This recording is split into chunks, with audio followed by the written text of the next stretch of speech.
where the whole world collides, art, fashion, music, and it's one of the biggest nights of the year. It's the glamorous night when the fashion elite and red carpet glitterati convene on the steps of the Metropolitan Museum of Art to celebrate the Costume Institute's latest exhibition.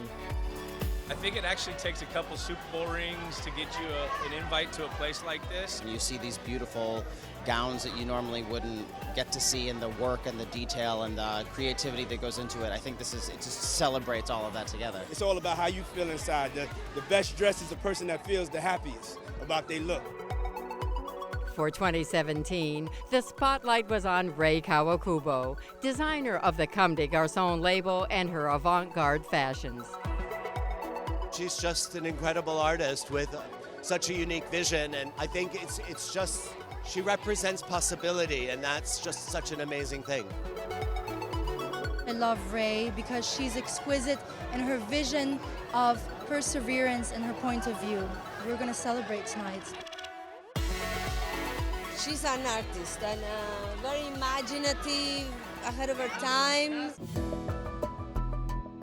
The Tokyo-based Kawakubo's designs resist definition and have been described as riddles devised to baffle, bemuse, and bewilder. Art of the In-Between explores her aesthetic sensibility.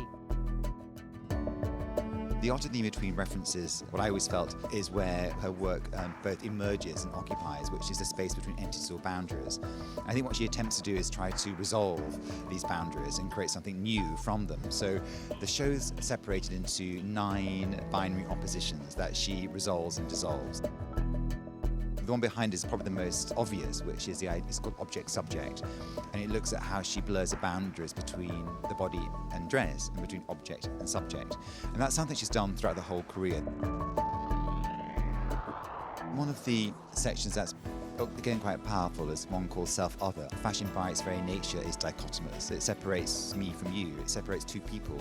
And what this section looks at shows how she tries to again dissolve the boundaries between self-other, whether it's to do with East-West or male-female or child-adult. They're oppositions, again, that are artificial, and she, I think, exposes them. It's about showing hybrid identities.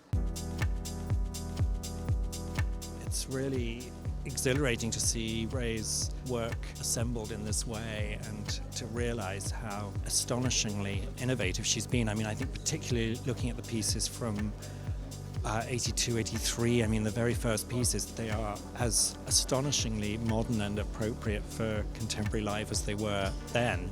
And that's not something you can really say for any other designer's work from that period. The ideas of asymmetry, the ideas of outsize, the idea of the unfinished were pioneered by her in the early 80s. It's now become part of the fashion vocabulary. We take them for granted, but they were so radical in the early 80s. So, beyond the formal characteristics, there are these more philosophical underpinnings of her work. So, for sure, I think she's, if she didn't already exist, I think we'd have to invent her.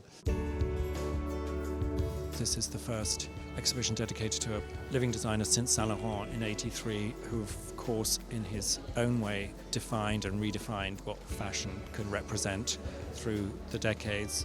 And I think that Rei's work makes so much sense in the context of a great encyclopedic museum like this, because it is fashion, but it's also sculpture and art and so many other things. She's changed the course of fashion history over the last 40 years. She's taught us that the body has no bounds and that fashion is limitless. She's constantly upending our views of beauty and challenging our conceptions of fashion.